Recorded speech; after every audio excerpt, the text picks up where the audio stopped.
Today, I'm attempting to turn Shedeur Sanders into the GOAT. And the only way that he can stake that claim is by dethroning Tom Brady, which he can do one of two ways: by either breaking Tom Brady's Super Bowl record by winning 8, or by breaking his all-time passing records, while also breaking Peyton Manning's single-season records, which Tom Brady himself couldn't even do. Now, you might be asking, RBT, you dumb low IQ hick, how's this even possible? Because Shedeur only comes in as a 69 overall, who doesn't even look like himself. Yeah, brother, I'm well aware. You best believe I'm gonna have to pull off my biggest masterclass of all time here. Throughout Shedeur's career, I am only allowed to control building the offense, while literally paying zero attention whatsoever to the defense. I'm gonna do my best to surround Shedeur with the best talent possible through the draft, through free agency, and leave it up to the rest of the front office to somehow keep the defense alive. I'm gonna be running the Bengals offense, which is by far the most QB friendly in the game, and most importantly, we're to give Shedeur his fairest shot possible by forcing him to play 23 seasons just like Tom Brady did. But still, even in 23 seasons, 8 Super Bowls seems absolutely impossible. And if we fail our ambitious objective of turning Shedeur into the GOAT, I'm forced to purchase his jersey and wear it for the entire first week of my Madden 27 uploads coming later in the year. So I desperately need to begin building up this offense ASAP. I'm not gonna lie, fellas, I think we're gonna start off this video with one of the most controversial decisions I've ever made in a video yet. And that controversial decision is potentially trading away Myles Garrett here to acquire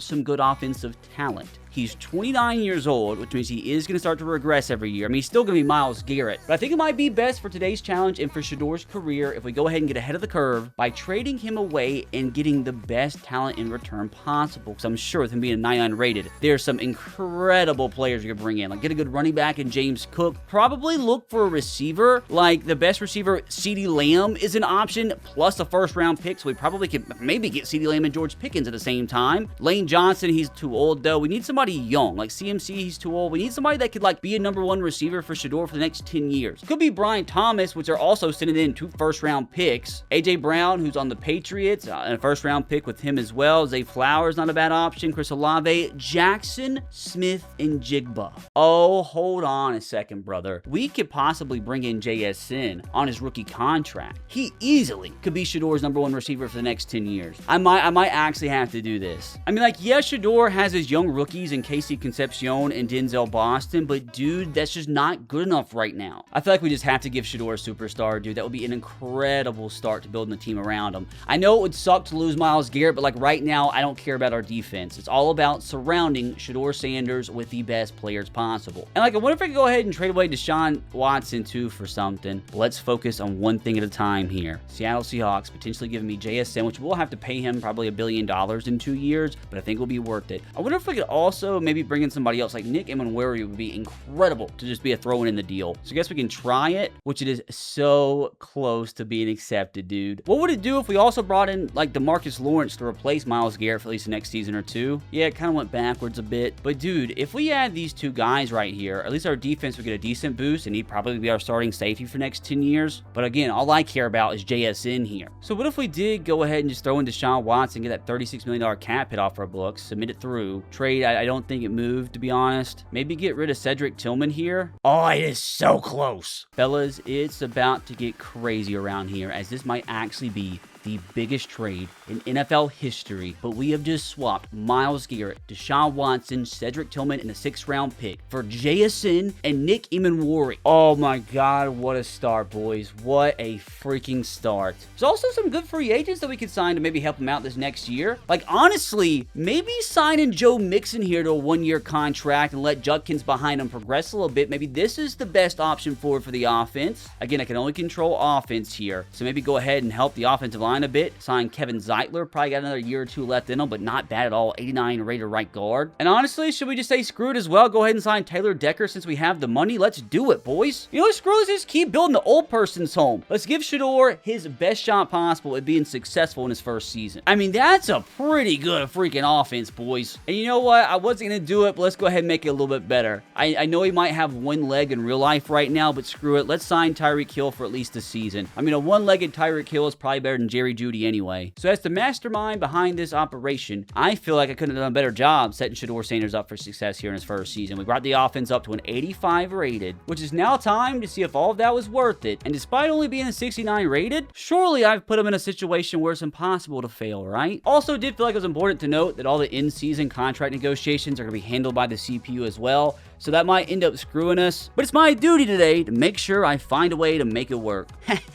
Who needs Myles Garrett? In Shedeur's first season, he led the NFL's number 3 offense, and our defense actually wasn't that terrible.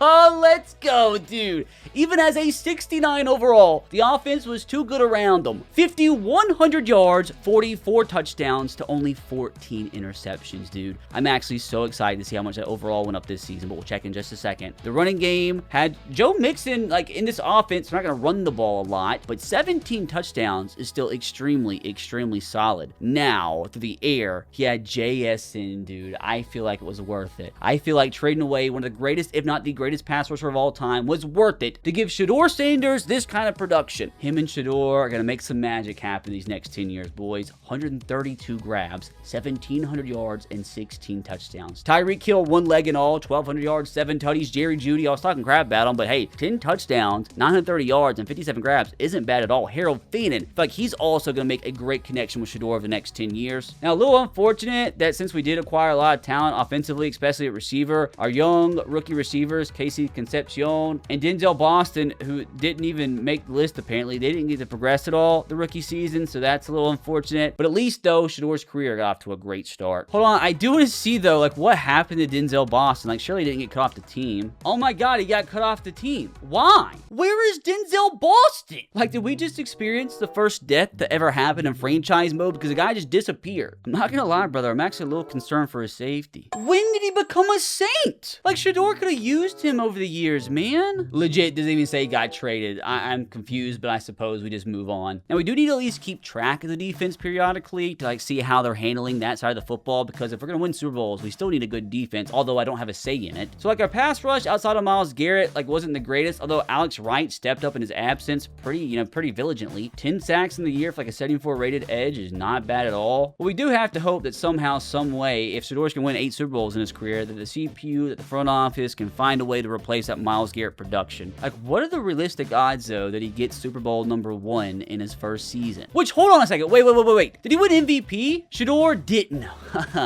Always goes to Joe Burrow, always. He came in 5th, which I feel like is a little unfair with these stats, but still a top 5 finish in his first season. Not a bad start to the legacy of a potential GOAT. But at the end of season number 1, Shedeur Sanders has officially gone from a 69 all the way up to an 85 overall, dude. How in the world he just went up 16 overall as a normal development rookie in just 1 season? I have no freaking idea, but imagine what that overall would be if he actually had like hidden dev or something. We're not complaining at all, because that's like one of the biggest upgrades in 1 season I've ever seen in my life. So again, at this point in his career, that Tom Brady trajectory honestly looks like it could be a potential destination, especially if he ends year number 1 with the Super Bowl. Which, going into the playoffs, the team's not looking bad at all, fellas. 87 rated, 91 offense, 84 defense. Harold Feenan with a huge jump up to 86. So I do want to keep track of the guys that's going to be here for a long time. Dude, JSN up to a 99. He's going to be a 99 for at least like the next 7 years. Judkins as the backup. I'm really glad I ended up signing Joe Mixon. It gave Judkins time to progress, because as a low-rated running back, he probably wasn't going to perform well because his game is stupid in simulation. But I feel like that was a great signing. I mean, you got Jerry Jeudy up to an 84. Casey Concepcion, the one rookie receiver that stuck around, he's up to a 79, so he could probably fill the void of Tyreek Hill next year if we needed him to. We're definitely going to have to improve the offensive line somehow in the offseason, because all the one-year Band-Aids are definitely going to retire more than likely. Like, I don't think it's going to happen, but I wouldn't be shocked if we won at least 1, maybe 2 playoff games this year. It might be a couple years early to the Super Bowl party, but let's show that Shedeur Sanders in this franchise has a future. We won 20-13, and how ironic we're playing the Patriots this week. Imagine Shedeur in his rookie season takes down Tom Brady's former team to advance into the AFC Conference Championship game as a rookie. One more win, we lost. Ugh! God, I knew we were a couple years early, but an incredible season number 1. It has me excited for Shedeur's future. I mean, we outgained him. It's just our defense, you know, the 4 interceptions. Okay, don't like to see that. He'll clean it up. He'll clean it up. But you'd like to think, though, if we still have Myles Garrett, we might have been able to win this game. At the same time, I guess, like, we wouldn't have had JSN putting up 116 yards. So you win some, you lose some. Now, we'll say, heading past the Super Bowl here before we start our first real offseason, it is absolutely vital for the development of Shedeur Sanders that he has his dev trait increase. I think he should, considering the fact it came 5th in MVP voting. Here we have it. Give me some good news here. Shedeur up to star. It's not like the X Factor or superstar that we were looking for, but again, like, some progress is better than none. From a 69 normal dev to an 85 star dev in just 1 season. I think with that, he earned himself the captaincy. Also, do want to say, just like Tom Brady did for the Patriots' entire career, Shedeur is going to be playing on a discount contract, which should help us acquire better players just because he's a fantastic teammate. Ooh, good progression though. Got Harold Fanan up to a superstar. With him being really young, again, he should be here for the next 10 years or so. Defense looking good too. We still just have to put faith in that Browns front office outside of me, you know, as the incredible head coach here. Hope that somehow they can find a premier pass rusher to at least halfway replace Myles Garrett. Which actually, dude, how did Myles Garrett even do this year? I feel like we gotta check this out as a little side quest. Myles Garrett,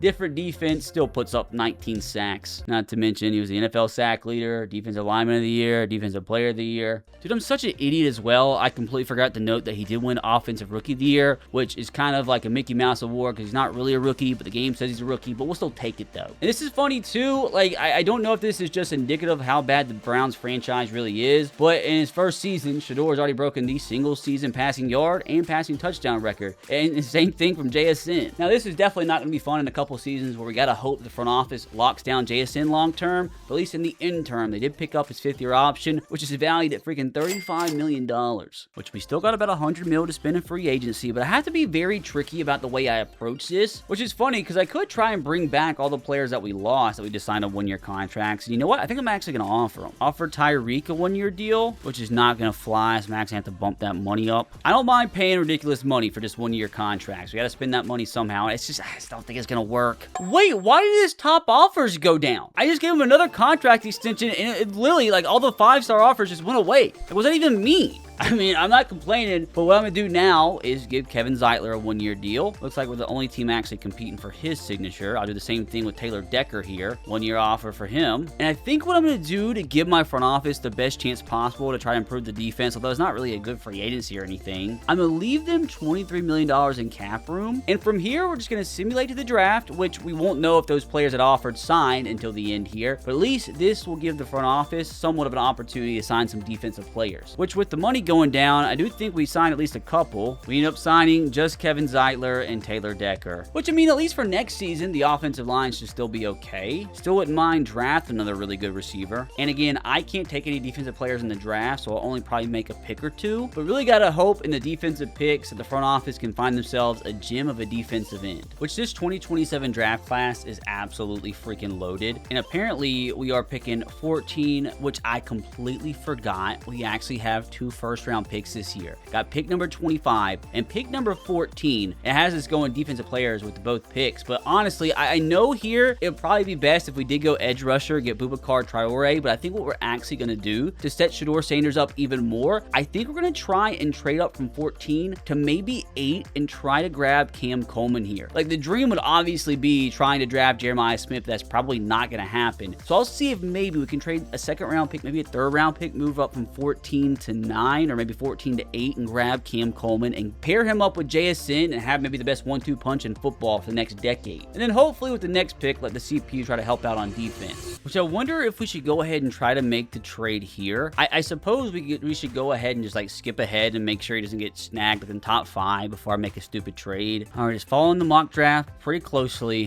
1 more pick to go. Ravens go Amari Washington. So I'm going to trade up to 8 here with the Jets and hopefully snag Cam Coleman. which as a Titans fan, this makes me horny. Really don't know what it's going to take, so I think I'm just going to start with the 3rd round pick, submit it through, trades decline, but it is super, super close. I mean, maybe at that point, you can just throw in like a player. Let's throw in John Michael Gillenborg here, our 3rd string tight end. Trade still declined, so I really don't want to have to get rid of any of our draft picks. Throw in a 62 rated left tackle. Got a bunch of just really, really bad offensive linemen. Submit it through, trade, oh God, still decline. You know what, dude, just screw it. I'm throwing a better player. Trade officially accepted. We move up 6 spots, trading away a 3rd round pick and 3 scraps. And with this upcoming selection, we hopefully will set Shedeur Sanders up for the next 10 years of his life. I mean, his A-catching traffic, A-catching, A-spec catch. Arguably the best deep threat in the draft. Cameron Coleman here out of Texas via Auburn. Hopefully isn't a bust. Like, surely he's got to at least be like a top 10 overall in this draft class. Which, to be fair, I guess this is one of the most stacked draft classes of all time. But Cam Coleman comes in 4th in true value, and we landed him an 8th. Most importantly, also comes in with hidden development. So now I am a little curious to see what the CPU does here. Probably need either cornerback or edge rush help here. And they go, I missed it. Oh, it says Mateo Ugalele. I guess we take it. And this is where I have to be really strategic, boys, because our defense does need more help than the offense. So it's like, do I make the pick here and get an offensive player, or do I just like simulate the rest of this draft and let the CPU possibly take defense? Because none of the offensive players really stand out to me at this point. And really all we need, honestly, we're pretty set at skill position right now. All we really need is offensive line help long term. And again, there's like nobody here that I really think is going to make that much of a difference for us. So I think what I'm actually going to allow the CPU to do is simulate the rest of this draft, and hopefully they draft nothing but defense to help set that side of the ball up for the next 10 years. And please allow me to sit down for the rest of this. My back hurts. With the MLB season in full swing, the NFL season right around the corner, not to mention the World Cup,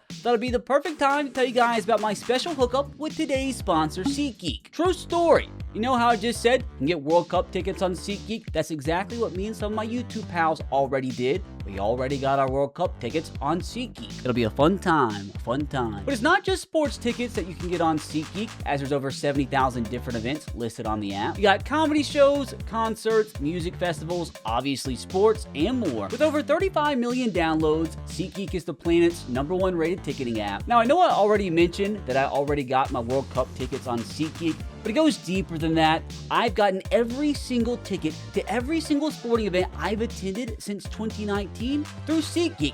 I just went to a Red Sox game. Guess what I did? Got my tickets on SeatGeek. And I promise you, there's a real good reason I'm such a SeatGeek stan. Because not only is it so easy to use, they also always got your back. Because every ticket on their platform is rated on a simple scale from 1 to 10, so you know exactly when you're getting a good deal. And when you're looking for those tickets, make sure you look for the green dots, as green means good and red means bad. And every ticket on their platform is backed by their buyer guarantee. And of course, I got a code for you guys, as you can use my promo code RBT10 for 10% off your next tickets at SeatGeek. Again, that's 10% off any tickets at SeatGeek with my promo code RBT10. Which I'm going to be honest, fellas, I think we made the right decision here. CPU got 2 pretty good cornerbacks, a good D tackle in the 5th round. I mean, got a receiver in the 7th that we're probably never going to use, but considering the fact that we did need help on defense, I think we did the right thing letting the front office make the rest of the picks. It is going to be kind of hard managing that the rest of Shedeur's career, but it's all about just trying to make the best decision I possibly can for him. Because we need the whole team to be good. Now, I think Shedeur's set for his 2nd season. I feel like the only thing we need to do, though, is maybe get some running back depth, which Kenneth Gainwell is still out there, so I suppose we'll go ahead and snag him up. But with that, fellas, it is time to see if we've surrounded Shedeur with enough talent to make it 2 playoff berths in 2 seasons. Well, that's a little awkward. Brother, what happened? Wasn't the offense's fault because we finished top 5. Is it the loss of Myles Garrett? Is that what it is? I mean, like, it's not like our defense was that much worse than a year ago. Not Shedeur's fault either. I mean, threw for 5,000 yards, 34 tutties, only 8 picks. The running game was astronomically worse. I mean, Judkins got in the end zone 10 times, but under 4 yards per carry is pretty freaking garbage. Which this is, well,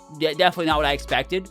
Cam Coleman with more yards than JSN. So it looks like, at least for Shedeur's sake, yeah, it might have been a bad season, but it looks like he's well on his way to having 2 99 overall receivers on the same exact team. I mean, he almost had 3 1,000-yard receivers, which, to be fair, it wasn't that far off of having 4. Yeah, man, it's just like the edge rush group just still isn't good. It's like Mateo Ugalele as a rookie, like, didn't even play at all. Like, his overall, was he at? I mean, he's a 79 overall superstar, so, like, why isn't he playing? Again, I don't have control on the defense. I mean, he looks like he should have been the highest rated, so a little unfortunate. Hey, at least we got Grant Delpit locked in. Let's see if we can at least find a positive within this season and see if Shedeur's overall went all the way up to an 89. So definitely not the same 16 overall boost that he got in his rookie season, but up to an 89, not bad at all. I mean, it already makes him a top 10 quarterback, brother, and he's just getting started. Wait, did he get robbed by Joe Burrow again this season? It went to Patrick Mahomes. He came in 5th for a second consecutive season, so eventually, right? Eventually, he'll have to win himself an MVP. Which it actually reminds me of something rather important. You know how I told you that Shedeur had to break all these records to be considered the GOAT? You guys are always complaining that I make all these challenges way too easy. So unless by some miracle Shedeur does win all 8 Super Bowls, for GOAT option 2, he's also got to win more MVPs than Tom Brady. So not only does he have to pass for 90,000 yards, 650 touchdowns, also has to throw for 5,500 yards and 56 touchdowns in a season, he's also got to win 4 MVPs. I mean, he's got to win an MVP eventually. Like, I don't know if he'll win 4, but I think he sets himself up pretty well, you know, with JSN, Cam Coleman, who's now up to an 88 rated, and Harold Fanon, who all 3 of them, if the front office actually negotiates the contracts right, all 3 of those guys should be around for the next 10 seasons. So hopefully in those next 10 seasons, Shedeur can at least win a couple MVPs. Now, we'll say it'll be extremely helpful going into his 3rd season if he finally gained that superstar here, which he did. Oh my god, dude. We got 3 X Factors on offense now. Like, if Shedeur continues to do his thing, he should become an X Factor himself the next couple seasons. So if that's the case and the front office actually does their job, we'll have 4 X Factors on this side of the football. But again, it's like, how much is that going to hinder the talent that we can put on defense? At least we got 1 X Factor. And god dang it, dude, I'm so stupid! $150 million to spend, and I'm going to have to simulate free agency. There's a setting that I have to turn off, but you have to turn it off before the offseason starts. I can't bid. But you know what? It might actually be a good thing for this team's future, because there's probably not that many good free agents out there on the offense side of the ball right now anyway. So maybe our front office will actually be enticed to improve the defensive side of the football here. See, even as the Madden scientist, sometimes you make mistakes. Which I'm not gonna lie, it does kind of suck that they have $124 million just sitting there, which means they only spent about 30. Sign Austin Jackson, Nelson Caesar, and LT Overton, which at least they did get a little bit of edge help. Which for this upcoming draft, I feel like it's probably most important that we try to find as many good young offensive linemen as physically possible. Since we don't really need wide receiver because we still have Jerry Jeudy and Casey Concepcion as the 3 and 4, what I'm probably going to do if I don't see any good offensive linemen is just hand it off to the CPU and let them take as much defensive talent as physically possible, which the latest and greatest mock draft, where we're picking number 12, has us going cornerback. Does look like there's some pretty good offensive tackles, so I might need to scout them and see if any of them are worth taking. Which I'm not gonna lie, dude, this guy right here, Carlos Colon, who I didn't even see as a 1st round pick, I think he's the best offensive lineman available. 41 reps to the bench press. I think we all know how important that is when trying to project what a player's overall is. A impact blocking, a run block power, a pass block. So an incredible blocker all the way around. But with him projected to go like 2nd round, I wonder if I could trade back a little bit and still grab him. I don't want to lose him, but I wonder if I could trade back to like maybe, I don't know, 18 with Kansas City and pick up a couple picks. Would they give me a second just to move back 6 spots? Wow. I feel like we did a lot better ourselves here in trading back than what the Jets did last year. I'm not gonna lie, I'm gonna be pretty upset if our guy gets taken, but I don't think he will. Okay, there was an offensive tackle, 2 offensive tackles taken, but not our guy. And I would not be surprised if after looking after all of them, he's one of the highest, if not the highest overall offensive lineman, or at least offensive tackle in the draft. Carlos Colon, I don't think it would have lasted much longer. 6'7"?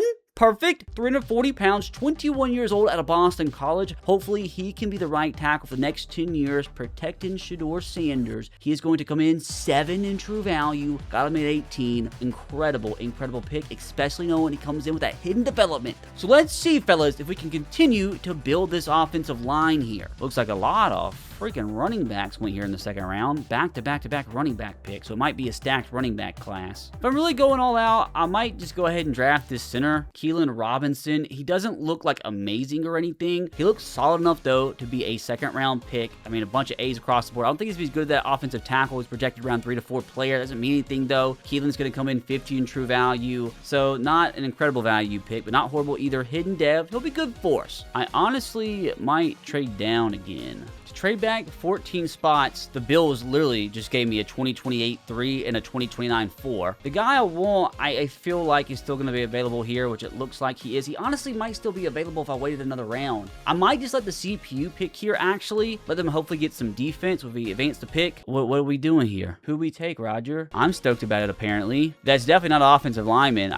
Maybe a defensive end, a linebacker? Great. We have no idea. I literally have no idea who we just picked, so I guess we'll find out after the draft. But I think this right here in the third round is going to be my final pick, and then I'm going to allow the CPU to hopefully go defense the rest of the draft. Keon Brownlee, left guard, 6'6", 350, so we're pretty much assembling the biggest offensive line in NFL history. Again, the strongest guard at the draft, runs a sub 540, an athletic freak with some really good ratings. Not as good as a tackle that we drafted in the first round, but I think he's going to be a stud. Keon's going to come in as the 41st best player, got him at 76. That is 3 hidden depth offensive linemen we've gotten in one draft. So with that, we'll leave the rest up to the CPU, up to the front office, and hopefully they can find some late round defensive gems here. Which big moment in the career, boys. Carlos comes in as a 79 overall. With that 32nd pick in the second round, dude, they took a 68 overall running back, man. Oh, it's horrible. Dude, what are we doing, CPU? Why are we taking Rod Kendrick here? You're telling me there wasn't some gems, like some defensive gems on day 3? Literally, all these players are getting cut. Oh, God, dude. At least I did my job taking some good offensive linemen, as all 3 of these guys, again, if we play our cards right, maybe we'll be here for the next decade. So the start of Shedeur's third season, I think we're looking pretty dang good, dudes. If our running game can be better, which it should be since Judkins up to an 88 rated, our offense should hopefully be one of the best in football once again. We do have some aging players in the offensive line, but like hopefully by the time they retire, these youngsters behind them should progress and hopefully get into the 80s sooner rather than later. I think we should have our offensive tackle situation settled for a while, as Colin should be an absolute stud. Spencer Fano's already up to an 84 rated, so hopefully we can lock him down for a while. I do wonder though if there's some good depth in free agency that we can lock down. Okay, I don't know if special teams counts as offense, but I'm just gonna do it anyway. Brandon Aubrey's there. We're gonna sign him, best kicker in football. I mean, I guess we can continue to add depth at running back. I mean, Blake Corum's here, only 26 years old, 80 rated. I know we need tight end depth. We got Colby Parkinson, Luke Musgrave here. I think I'll actually go with the younger option, get Luke Musgrave to be Harold Vannon's backup. So with that, fellas, I think the offense is ready to roll. Which on the other hand, the defense, I mean, I don't think it's looking terrible. I mean, we got great safeties, a good cornerback room, good linebackers, a pretty good young defensive line. So if these edge rushers can progress, I feel like we should have at least a top half of the NFL defense. So let's see if all the stars align here, boys, and in Shedeur's third season, we can make it back to the playoffs and hopefully this time make the most of it and make it to his first Super Bowl. Oh, God, brother. Shedeur just might be cursed. Honestly, I don't think it's Shedeur. I just think it's the Browns franchise. I mean, we didn't even make the playoffs with the best offense in football, so it's not Shedeur's fault. It is the defenses. Dude, he's putting up some killer numbers, man. 5,400 yards, 43 touchdowns, only 10 interceptions. So again, like, he's well on his way to throwing for over 70,000 yards in his career. It's just rather nice to be able to win some Super Bowls. Now, on the ground, again, we are struggling. Like, Judkins is never going to do anything crazy rushing yard-wise in this offense, but we got to be able to average more than 4 yards per carry. That is horrible. Now, JSN takes back over as this team's #1 receiver. 1,800 yards, 19 tutties. Jerry Jeudy this season, though, 1,100 yards, 8 touchdowns. Harold Fann, a little dip in production from him. But again, it's not the offense's fault at all, man. It's just like the defense can't get anything going, although it is very promising that LT Overton, our new signing, had 13 sacks. Ukulele actually got playing time this year, comes up with 8 sacks. Just need the front office to keep adding this side of the football, man. Then maybe at that point, one day we'll actually make the playoffs again. Now, did Shedeur get his first MVP? No, he didn't. I just knew Joe Burrow was going to ruin his freaking life, man.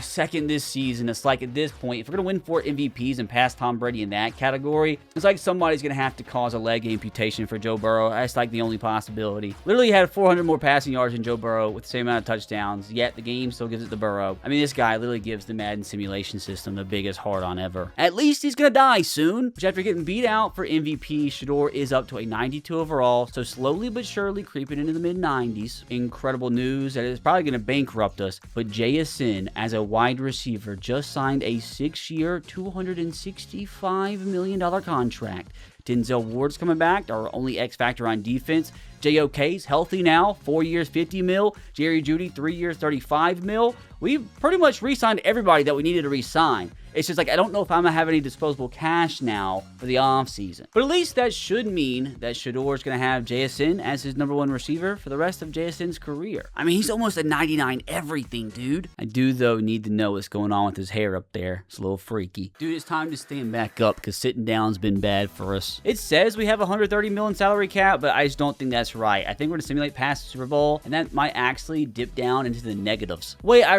don't get it. How do we still have $114 million? I mean, I'm not complaining, but I am a little confused, which it looks like most of the team is stuck around. Like, this has got to be like the best offense in football by far, dude. Now, if we really do have that money, which it very well still could just randomly disappear before free agency, but if we do have that, I would not mind at all if there's a premier offensive lineman, locking them down to long-term deals, even though we got some good youngsters who are progressing pretty well. Colin, dude, he's a superstar, up to an 84 overall already. So again, our tackles should be locked down for a long time. Wait, I just noticed too, I feel like that's kind of important. Shedeur now up to superstar X Factor, which is incredible because we need him to continue to get better, hopefully eventually reach a 99, leading to Super Bowls, leading to MVPs. But it's not like we need to start getting impatient or anything, dude, because he's still got 20 years left of his career. I know a lot of you might be asking how we're going to get around him retiring mid-30s, because it doesn't matter if he's still a 99 X Factor. Very few players continue to play after the age of 35 in this game. It's going to happen. We're going to find a way to do it. You might not like it, but I'll explain once we get there. But in the meantime, let's see how much money we actually have to spend. It went down to 110 mil. But the question is, who is out there? Elgton Jenkins, we lost him, which is a little unfortunate. I know we got the youngster behind him, but we probably need to lock him down. It sucks that we like somehow like miraculously have all that money to spend, but really nobody to spend it on. We'll try to sign Elgton for at least another season, and maybe we sign Roger Rosengarten just because, like, maybe, I don't know, maybe he can play guard for us or something. And outside of that, boys, I really don't care about anybody else. Turn this setting off and let the CPU decide the rest. Again, I don't know if those two guys re-signed with us. If not, it won't be the worst thing in the world. I still might try to make some trades at the start of next season if the offseason doesn't go too well. But first, let's just see if the CPU can help out on defense and make sure we lock down those 2 offensive linemen, which we did end up spending like an extra $30 million, but the question, I suppose, is on who?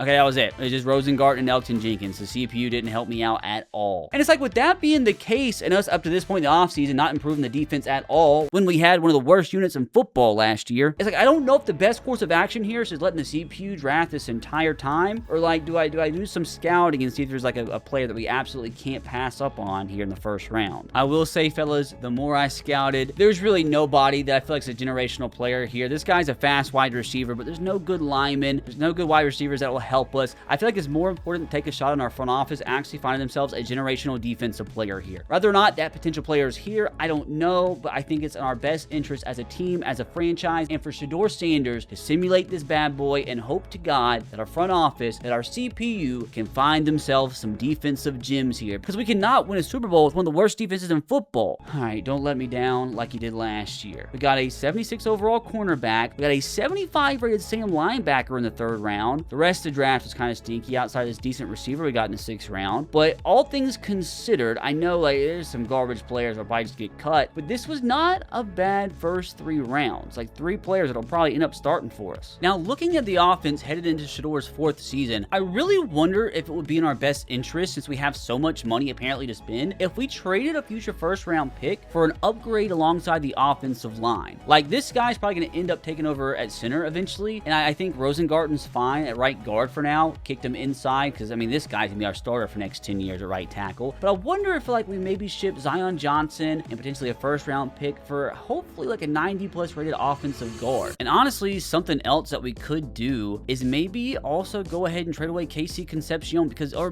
maybe Jerry Jeudy. I know we just locked him down, but it's like Jerry Jeudy's gonna start to get worse in overall every season. I'd actually rather keep KC Concepcion and let him get better and better. He's only 24 years old. So maybe actually what we can do, it'll probably give us a little bit of a cap penalty, but we honestly probably could get a really good offensive lineman if we package Zion Johnson, Jerry Jeudy, and a upcoming 1st round pick. I'm actually just curious, if I click the get offers button, Colston Loveland, that's nice. Oh, I wish I could get defensive players, man. Jalen Waddle in a deal with Zach Allen. Jeremiah Love, oh God. I can't do it, man. Like, I just can't trade this package package for a running back. I can't do it. Chris Lindstrom would be nice, but he's 31 years old. I'm really hoping we can find like a 90-ish rated offensive guard that's like 25 years old or so. I could be here for a long time. Like Armand Mimbu wouldn't actually be that bad. He's 89 rated, 24 years old. He could play guard for us, although it's not his primary position. Oh, it's so crazy, but I can't do it. I got to stick to the plan, get an offensive lineman. Let's see if I can find somebody that actually fits the billing. What are the odds we could get Penei Sewell? I mean, he has 2 years left in his contract. I would hate to move him inside to guard. I'm sure we'd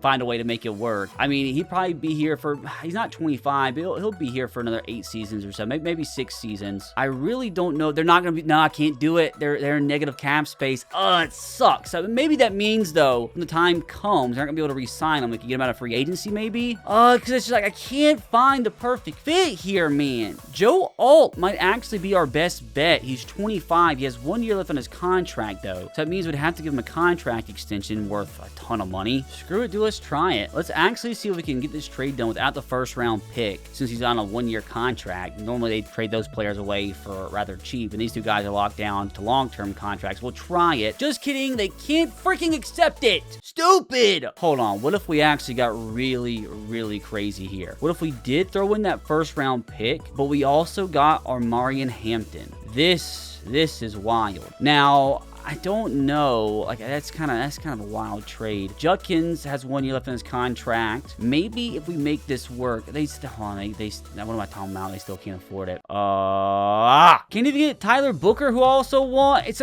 maybe this is like not even worth it. The best move might actually just be Zach Frazier here. We could convert him to left guard, which they do want Zion Johnson. So this might actually work out pretty well for us. So let's go ahead, send this bad boy through. Trades decline, but brother, that's as close as you possibly can get. So if we throw in, I don't know, let's say like a 7th round pick, is that enough?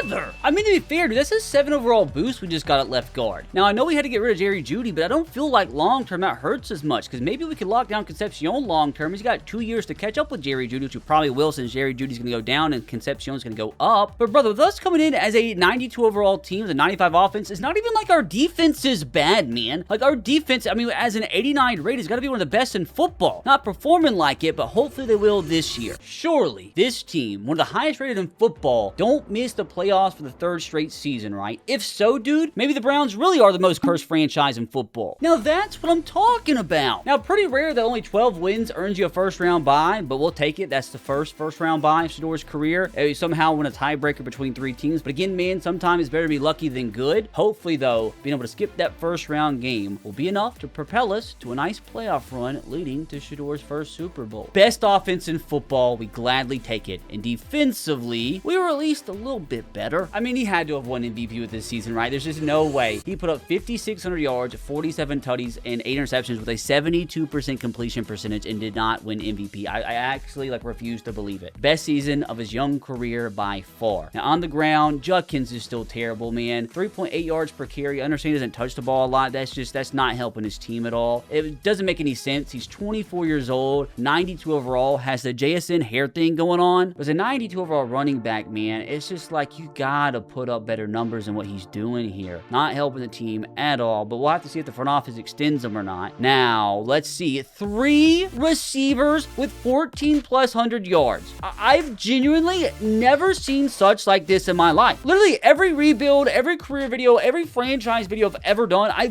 genuinely don't think I've ever seen 3 receivers over 1,200 yards, much less 1,400. So maybe I made the right decision to get rid of Jerry Jeudy, as if these guys can continue to produce like this, dude, Shedeur's easily going to become the GOAT. How much did he jump up? He went to an 86 rated, so he's already tied with Jerry Jeudy. So again, fellas, I think we made the right decision. Now, at least at this point in time, it does look like the front office was able to at least collectively replace Myles Garrett's production. We got 3 players over 12 sacks this season. LT Overton, dude, what a signing he's turned out to be. Speaking of Myles Garrett, is he still playing? Wait, did he retire?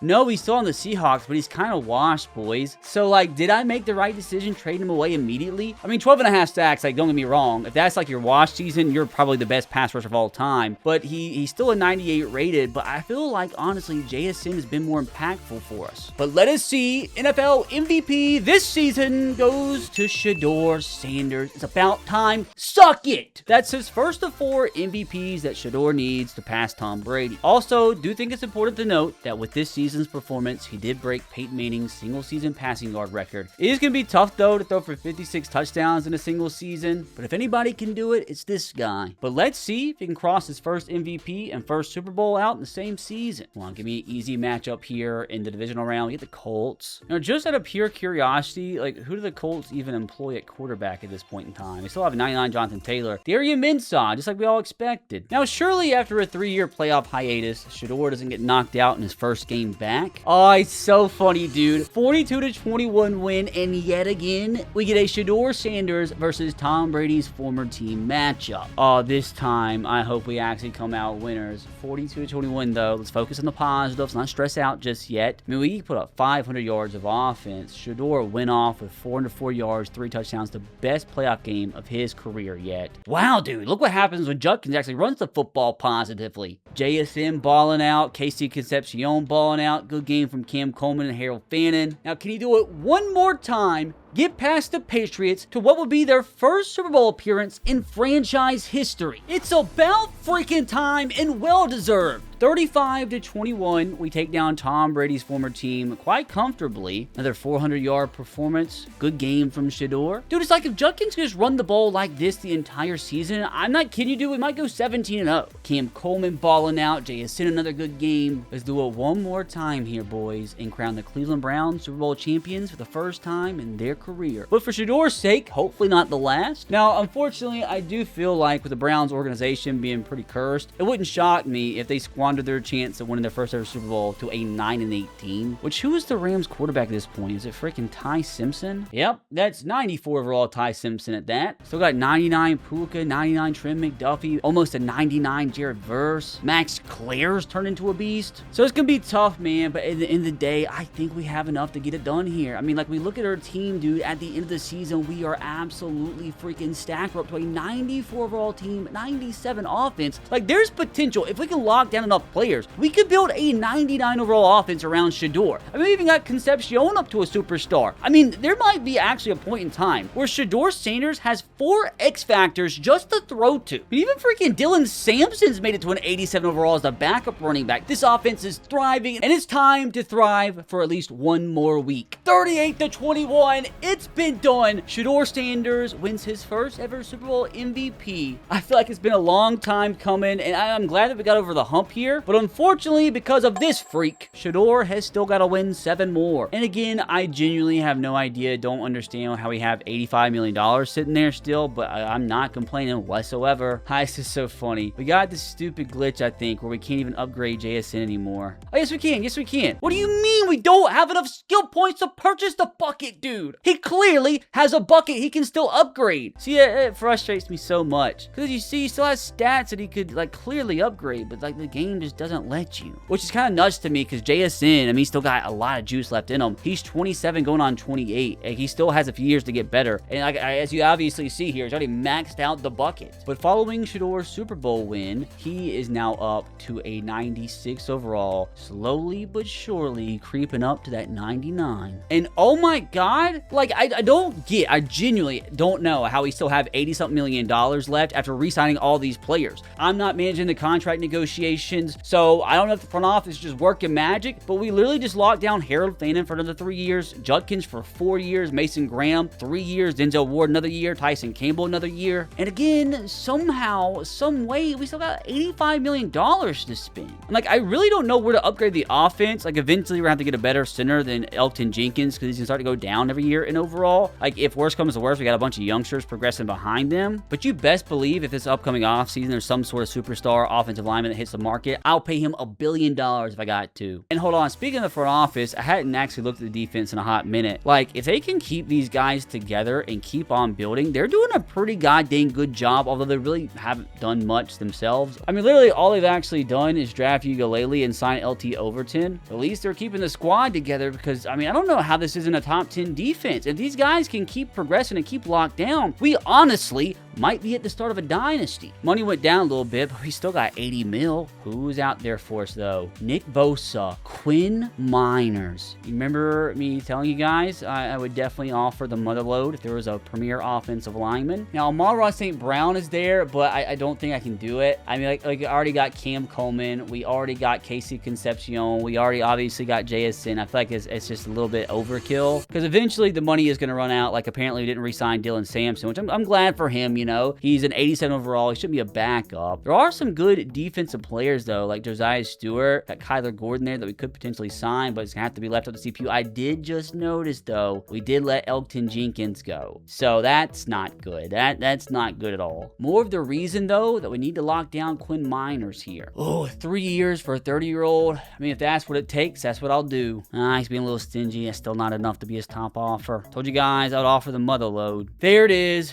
and hopefully it's enough to lock him down, which now, unfortunately, all lies in the hands of the Madden simulation system. All right, so our money definitely went down by like 30 mil. So was that Miners or is that somebody else? It was the big man. Let's go, dude. I love when we get to sign Miners. Got a log jam now, though, so I don't really know where to play him. Dude, this offense is absolutely ridiculous. With Miners at left guard now, move Zach Frazier back inside. Still got the youngsters behind him progressing. Offense is now a 99 rated. That's actually insane. I knew we were going to have a pretty juiced offense with me only focusing our resources on the offensive side of the ball, but never did I think we were about to build a legitimate 99 overall team. I will say, though, it might go down because a lot of the morale is still high after winning the Super Bowl, so when the morale boosts go down, we might lose that 99 rated, but we'll see if next season the team can progress even more when we get to a real 99. Which, speaking of real 99, hopefully Shedeur can get there soon. I'm not gonna lie, boys, like with our team as stacked as it is, I genuinely don't know what to do in the draft. Has us going center, I don't know if he's good or not.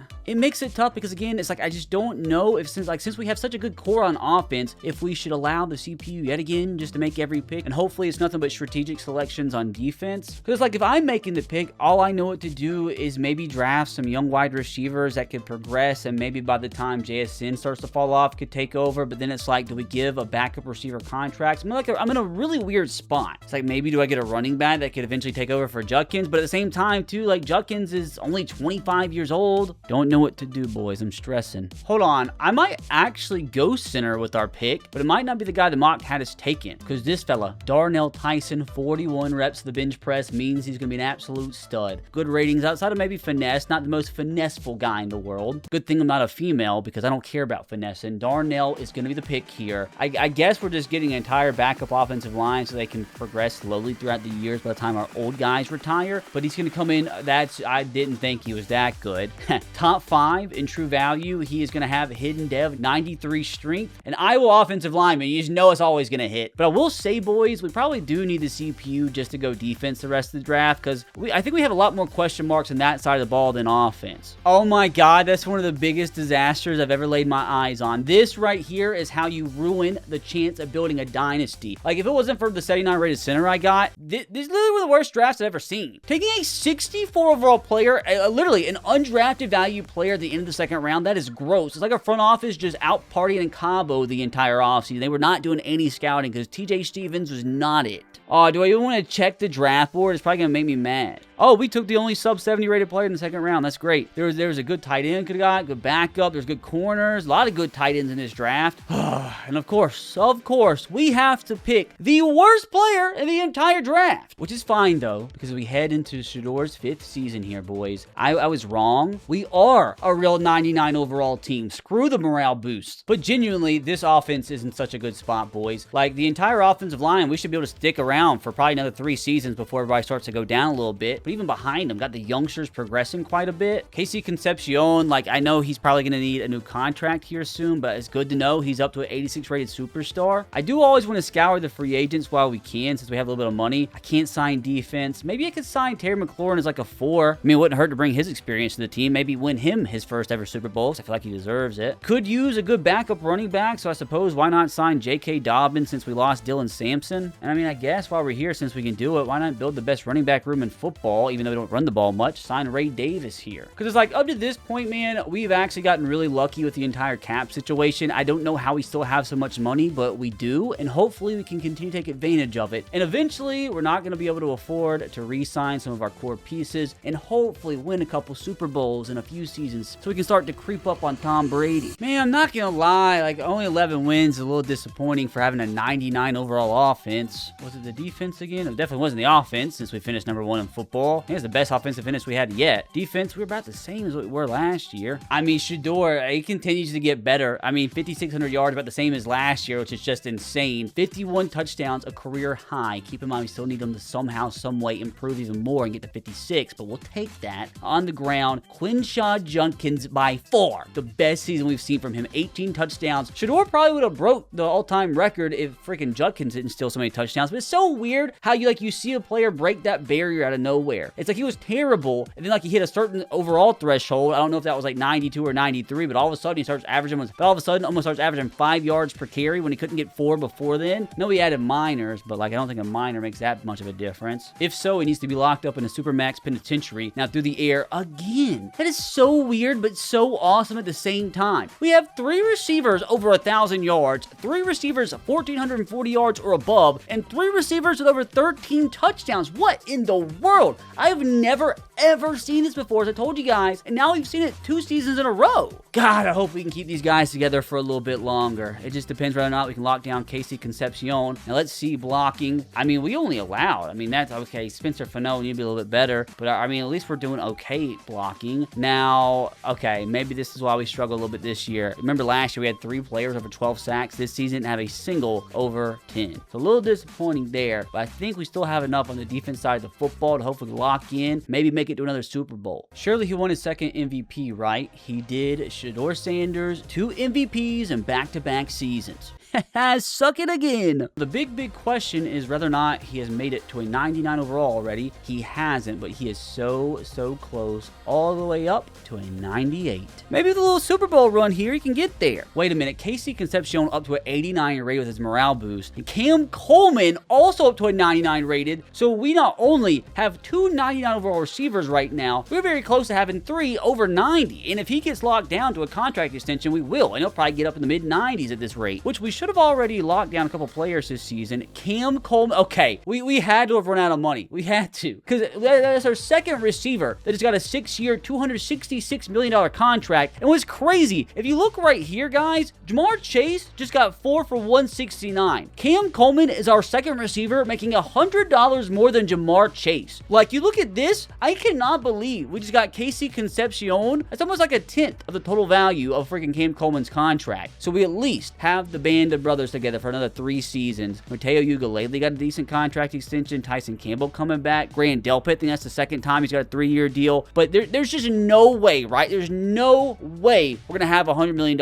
again. I think, honestly, it might be in the negatives going into the offseason. But you love to see it, though. Now, surely after all that, we don't get first rounded by the freaking Jags here, which I definitely don't like the fact that we already played them a few weeks ago and lost by 3 away from home. But I guess since then, we have yet to lose a game, so we're currently on a 5-game winning streak, but hopefully we can get revenge, not get first rounded, and advance into the AFC divisional round. And we did get revenge, 42-34. Our defense still sucking, but thank God for one of the best offenses in NFL history. Shedeur still balling the frick out. Judkins, good game. Casey Concepcion, JSN, legendary performances. Can we do it again, though? Take down Justin Herbert and the LA Chargers. We need our defense to lock in, though, because I don't feel like we're going to be able to score 40 points again, and we didn't. Got close, but, brother, we have done it again. The 2nd consecutive season, we have made it the AFC Conference Championship game, and all we have to do now is take down the 86 overall Pittsburgh Steelers, and we even get this game at home. We had to have played the Steelers twice this season, and I really hope we beat them both times. We played the Steelers away from home, won by 14. Then we beat them, not even a month ago, by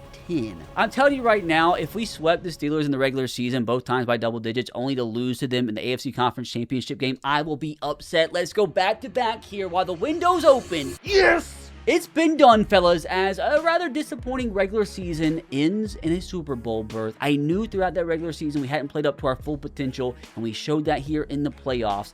3 consecutive games with over 35 points scored against pretty good defenses. 400 yards, although our defense, we not good. Get 400 yards to the Steelers offense, that's horrible. But Julian Sand didn't have enough in the tank. We had 4 sacks on him, which is great. They didn't get to Shedeur Sanders even once. Now gained by Caleb Johnson is a little crazy, but at least our running back got into the end zone. Cam Coleman again. It's like all our receivers, like they swap out, taking turns, and you love to see it. Got to be the best receiver room in NFL history. We need them to get it done one more time here. Will say it worries me a little bit, even though we're a 96 overall team with a 99 offense. A little worried because let me tell you right now, the New York Giants, I believe, are Madden Simulation's favorite team. The Giants win so many Super Bowls and franchises, crazy. But not this season, you donkeys! And you love to see it. Not only back-to-back NFL MVPs for Shedeur Sanders, but back-to-back Super Bowl MVPs. That's like 4 MVP awards in the span of 2 seasons. And then also, most importantly, back-to-back Super Bowl championships, bringing his total to 2. But the question now, fellas, with what should be his entire offense coming back next year, can Shedeur make it 3 in a row?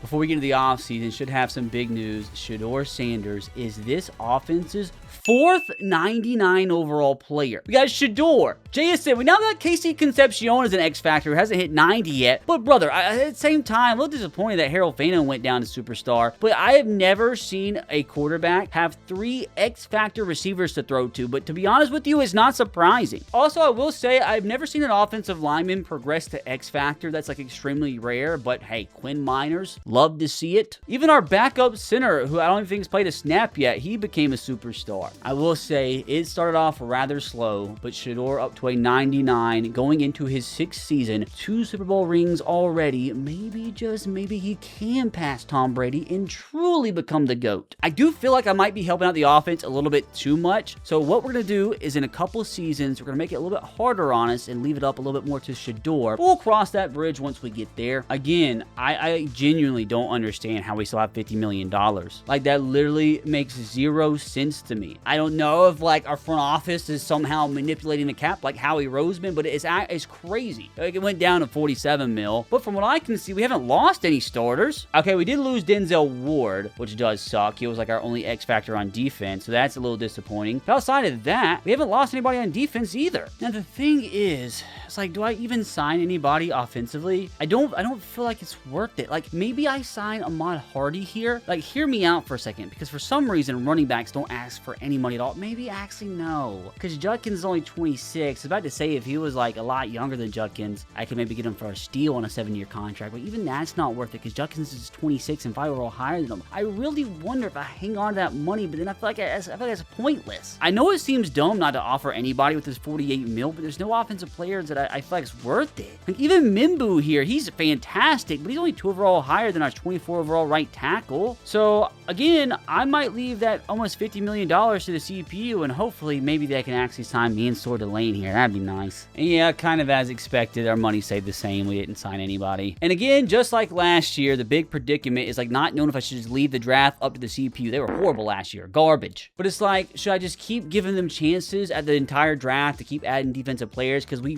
really don't need anybody right now. Like, there's no point in me taking a center for the 2nd straight year. I mean, I'll see who's there at 32. God, there's actually a really good looking receiver that I'm pretty sure is pretty high rated, which we don't need, but he doesn't have hidden depth. So I don't feel like it's worth it taking a developmental player who's not going to play right now, but we'd hope down the line he would. But there's no point in doing that if he doesn't have a good dev trait. Hold on a second. Pete Bingham looks like a freaking stud. And I know we keep doing offensive line. It's boring, but like, what do we need? Another quarterback? Like, bite me. 43 reps of the bench press is legendary. He has nothing lower than a C skill. I mean, we already have a ton of guards and a ton of centers, so maybe we convert him to left or right tackle, let him develop behind them. But who else am I going to take? I think I'm going to make the selection, then let the CPU draft after this. But our big new guard is going to be 3rd in true value. That is insane. It's like, dude, when they look like this, they look like a toe. You just know they're going to be a beast. Hidden development 2, 95 strength, man. Taking offensive guards, I swear, just a cheat code. Now, at this point in time, we don't get to pick again until the end of the 2nd round. All up to the CPU. We got to hope to God they at least do better than last year. Not like a high bar to reach or anything. Come on, like 2 defensive players over 70 rated, and I'll be happy with it. We got...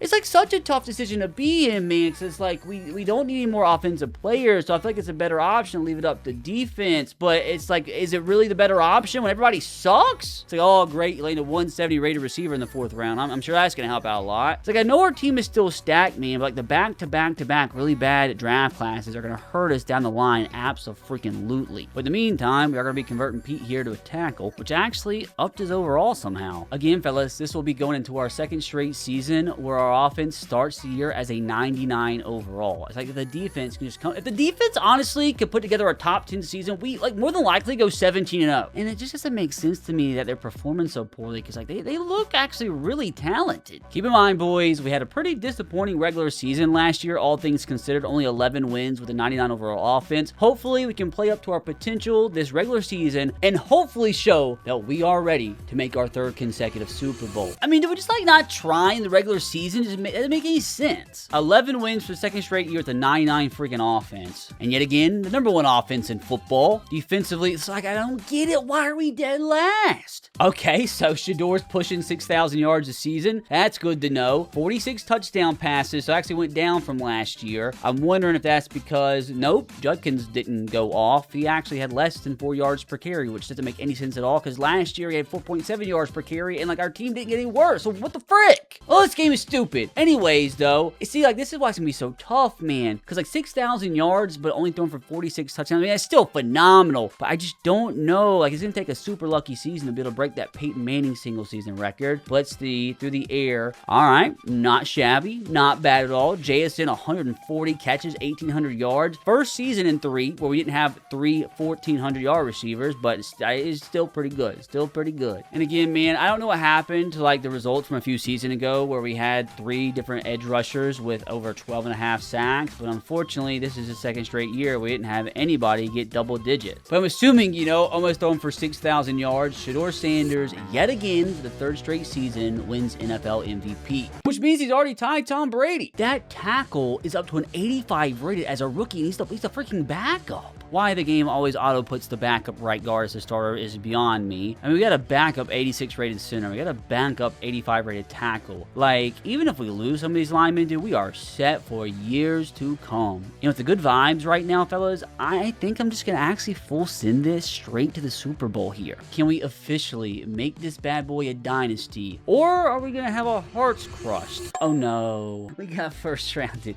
After all of that, dude, our 3rd potential consecutive Super Bowl gets ended by the freaking Jacksonville Jags. The offense sucked. What happened? Didn't have a single passing touchdown. We got sacked 7 times with a 99 overall offensive line. Like, what's going on? Couldn't run the ball worth the crap, dude. What a miserable experience. Oh, I guess you can't win them all, man. And for us to continue our dynasty, we're gonna have to find a way to make it back next year. Which again, somehow still says we have $52 million to spend. We don't even know if we had any contracts that needed to be re-signed. Tyson Campbell, that's it. So I hope that means that's the only player we needed to re-sign, and not there's a bunch of players we needed to re-sign but couldn't afford. And guess we'll see here in about a week or so. Which that did actually get cut in half there, as we now only have $26 million to spend, which is the least amount I've ever been given in a single offseason. But looks like no real changes on offense. It looks like we have 2 backup superstar offensive linemen, which is just incredible. Quinn Minor still a 99 X factor. Spencer Fano is struggling here. So like, I wonder if it would be worth it. I mean, he is a 90 overall. Like, I wonder if it would be worth it. I don't know why him and Rosengarten's morale is down. I don't know if they had like a really bad playoff or anything.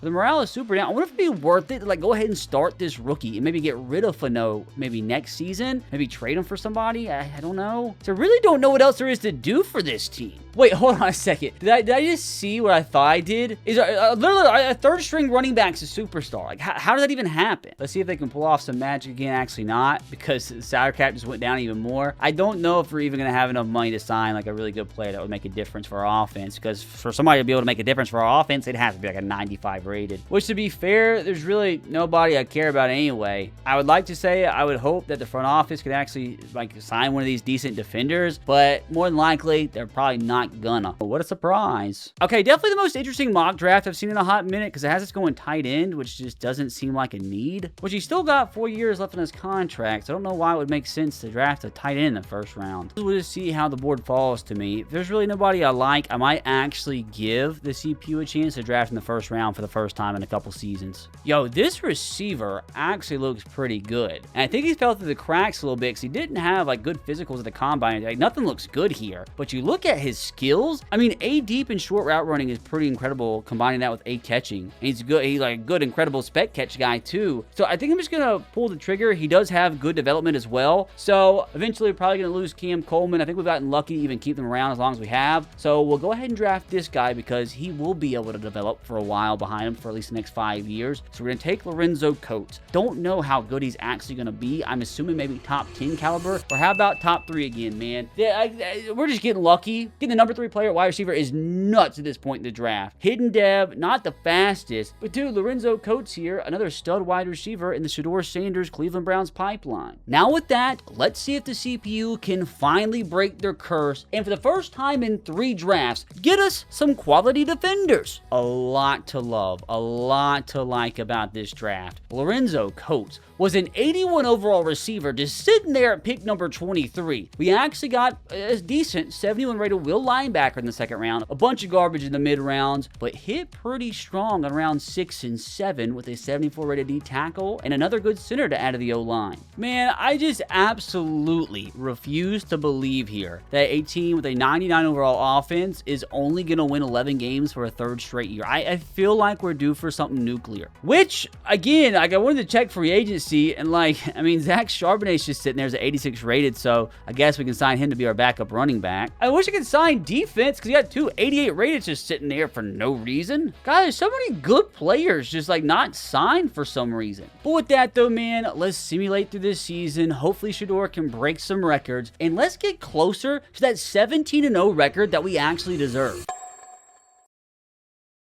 Wish I could understand, man. Our offense actually went backwards. Don't like to see that at all.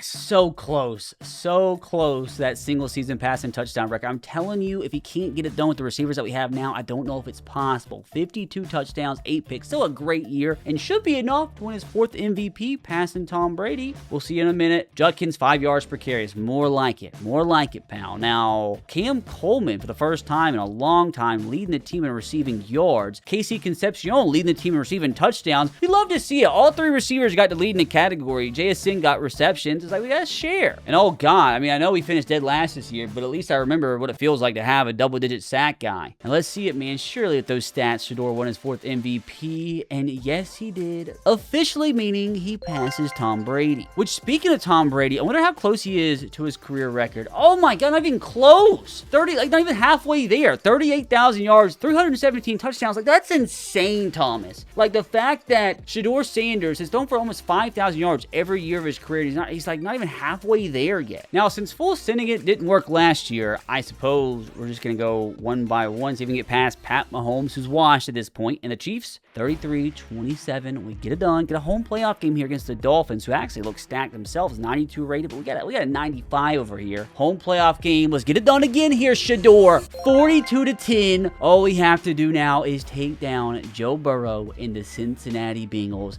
and we are hot, boys. And so are the Bengals, though, unfortunately. But big last game, 400 yards. Shedeur with the masterclass. Took down Arch Manning, by the way. Keep in mind, a dynasty is still potentially on. We could win our 3rd here in 4 seasons. We got to get past Jamar Chase, Joe Burrow, and these stingy Cincinnati Bengals here. It was no problem at all, apparently. It was close, though, 35-28, but a win is a win. Very even matchup, but we come out with the dub. A great performance from both quarterbacks, but Shedeur outdueled him a little bit. I mean, he had to overcome a terrible running game here from Judkins, who only touched the ball 9 times. JSN, Casey Concepcion, both outgaining Jamar Chase. Good game from Harold Fannin. Cam Coleman did what he had to do. As yet again, my friends, we have made it to a 3rd Super Bowl in 4 years. Winning this game officially means Shedeur Sanders has brought the Browns to a dynasty. Like, I feel like that should make him the GOAT alone. I will say, though, unfortunately, I do feel like he might be be due for a Super Bowl loss, although we are a 5 overall advantage here. He just hasn't lost a Super Bowl yet. Hey, maybe I'm wrong, though. Maybe this will yet again be another big Super Bowl win to land Shedeur Sanders Super Bowl numero 3. My friends, it has been done. Shedeur Sanders has led the Cleveland Browns to a dynasty. Although a little disappointed they didn't win MVP this year, but you gotta give it to your teammates every now and then. 24-10, we get it done. Let's go, boys. And you absolutely love to see it. You love to see this squad taking advantage of the core they have while they have it. Because I know we have Mickey Moused it for a while. As did we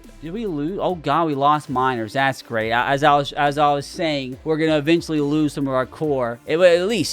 At least we have some youngsters waiting in the wings. 88 rated backup superstars is just nuts, dude. And also, not to mention, that rookie's up to 86 rated. I don't even think he played this year. But at least once we do inevitably lose one of our wide receivers, we got Lorenzo Coates waiting in the wings, who might be like a 90 overall by that point. Crazy, he went up by 5 overall, and he didn't even record a single stat. Well, I'm not gonna lie, I don't like the looks of our defense, so hopefully we can sign some superstars in the offseason, because we've lost every superstar outside of our middle linebacker, who's now an X factor. JOK is getting to the point where he's washed. I mean, we still got 2 really good pass rushers, but I don't know. Like, his defense is good, but they just don't show it. God, look at the talent that we're losing this offseason. But speaking of losing players, I want to see if we brought back anybody this year. Okay, some big extensions. Again, it's just like, I don't know how we have this money. Carlos Colon, 4 years, 120 mil, so the young tackle gets a big payday. Mason Graham, 4 years, 170 mil. Had this cornerback, I don't even know who it is, 4 years, 60 mil. Mateo Ugalele, 2 years for 45 mil. Then, I mean, even Zach Frazier got a big contract extension. So again, I'm just very curious how we did that, and at the same time still have 34 mil to spend. Although I guess we have seen it disappear when you click next week, so maybe I don't need to get too ahead of myself. No, I didn't. It's still there. So will this be the first year in a really long time that we actually sign a free agent? I mean, probably not. Oh, wait. Roger Rosengarten didn't get re-signed. But it's like, is it even worth it since we have the good backups behind him?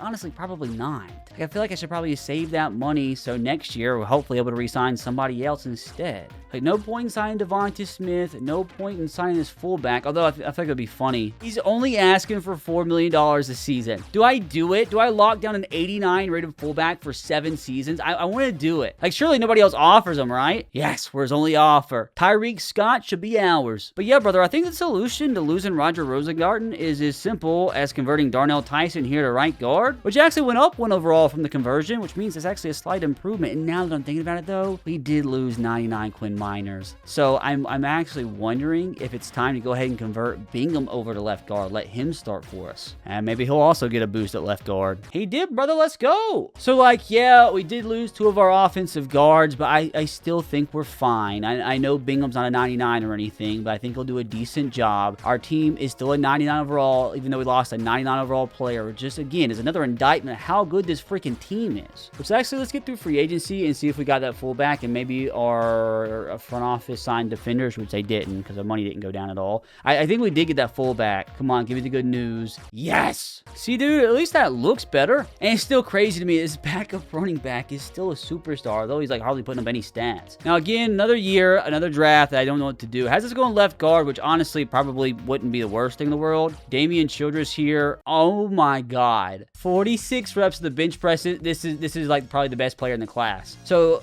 for once, actually in my life, the mock draft has me taking who I probably will end up taking. And it's actually the perfect fit since we just lost our guards. Well, I'm actually really excited. This is like, I never take what the mock draft says to do, but I think we're about to do it unless he gets sniped from us. If he does, I'm actually going to be kind of upset. Nah, I think our guy is actually still there, boys. Is it really that simple? Is the mock draft leading me in the right direction this year? Damian Childress here. I got, you guys just saw 46 reps of the bench press. I think that's 99 strength or at least 98 strength. Oh my God, dude. Damian Childress is easily going to be a top 5 player in the class. Probably number 1. He's number 2. We take it. Dude, I guess this works out so well. 99 strength, man. It's just too freaking easy. Now, it would make my life even better if the CPU can find a player just as good, but on the defensive side of the ball here. I mean, it definitely didn't do that considering they only drafted 1 defensive player the rest of the draft, but it's like I had to take a shot, right? I mean, like, at least I got a good guard on the right side in the 2nd round, so it's not completely useless. But again, like, pretty much every single one of these players is just going to end up getting cut. But at the same time, dude, Childress coming in as an 83 rated. We have gotten so freaking lucky today with offensive linemen, and I love it. Which, as we officially head into Shedeur's 8th NFL season, you guys better appreciate things while you can, because at the end of this year, things are about to get a little crazy. Even crazier than they've already been. What if I told you this was the last and final season you were able to enjoy this core around Shedeur Sanders? Which sucks, you know, since it's a 99 overall offense, which enjoy it while you can, and hopefully they go out with a bang, and hopefully another Super Bowl. But I'll quit the whole mysterious act and explain more at the end of the season. Well, it definitely looks like the squad is trying to go out with a bang, as I believe that's only the second time in Shedeur's career that they earned a first-round bye. 7,200 yards, brother. That is by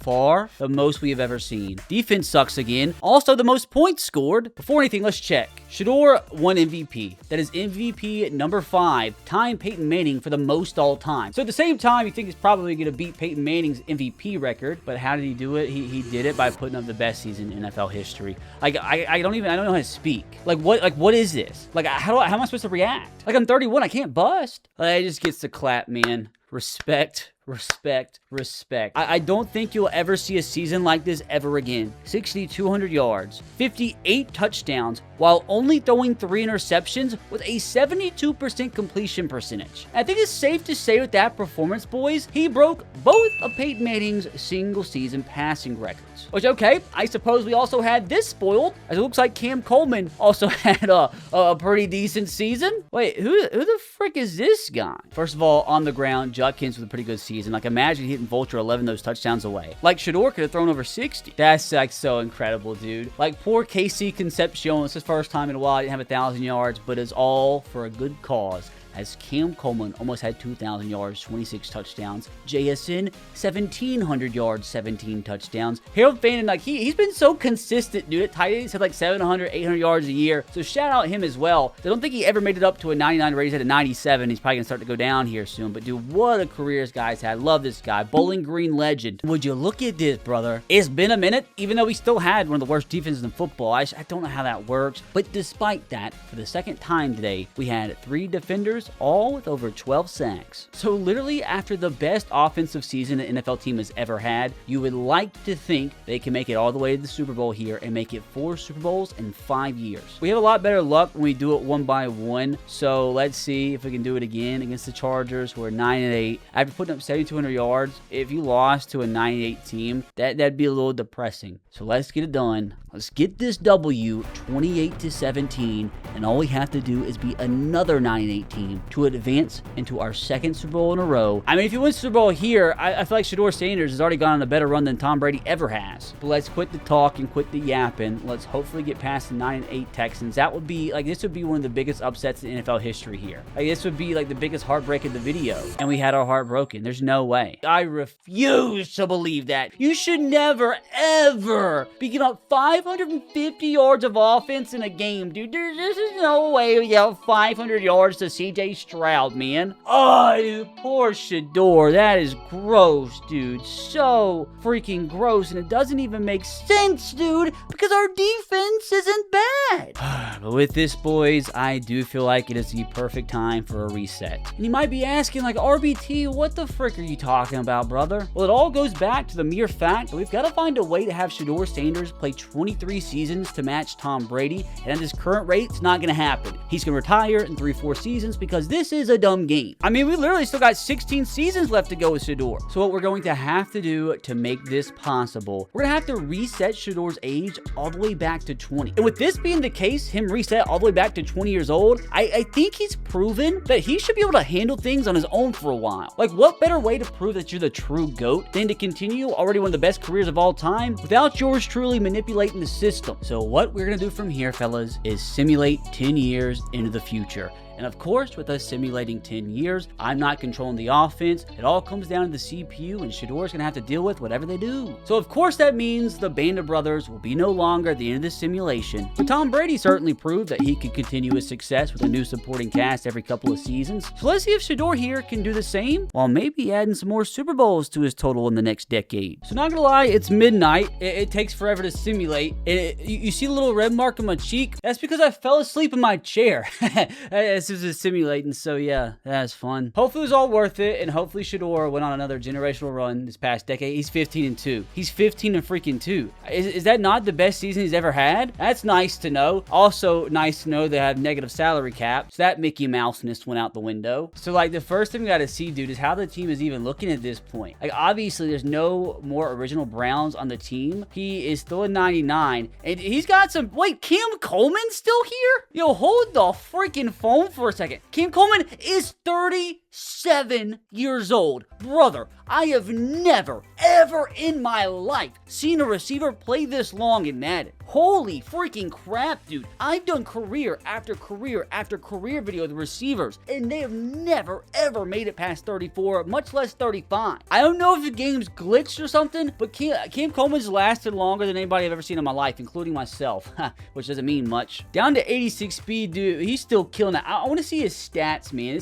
I'm actually more excited about this than look at Shedeur Sanders. Oh my God, dude. No wonder. Like, genuinely, no wonder he's kept playing. If he's 37 now, he put up 2,147 yards and 24 touchdowns when he was 32. He put up 26 touchdowns you guys saw in 2032. Like, this might be more impressive than Shedeur's career. Glad it stopped this season, so we got to see that, because, I mean, he could retire any year now, but, I mean, at this point, might make it a 40. Now, he does have a new #1 receiver. Looks like Juan Soto's brother, 97 rated, 30 years old, so he's been around for a long time. But, like, even though he's a #1 receiver, he's not putting up numbers like 95-year-old grandpa Cam Coleman. But of course we have to see the main man, Shedeur Sanders, who apparently is a 120 rated. I mean, again, I just wish Madden could fix this, because you would love to be able to use those 21 skill points on his scrambler archetype, but it just won't let you. And I'm actually shocked at this point with those leftover skill points that he only has 90 throw power. Literally every single other rating is 99. His speed is only 78. You wish that could go up, but I mean, it's safe to say he's became arguably the most accurate quarterback of all time. And as you see at this point, he's played 17 years of professional football, but still has 6 to go to tie Tom Brady. Now, next thing, obviously, that we have to check is his stats from the past decade. He,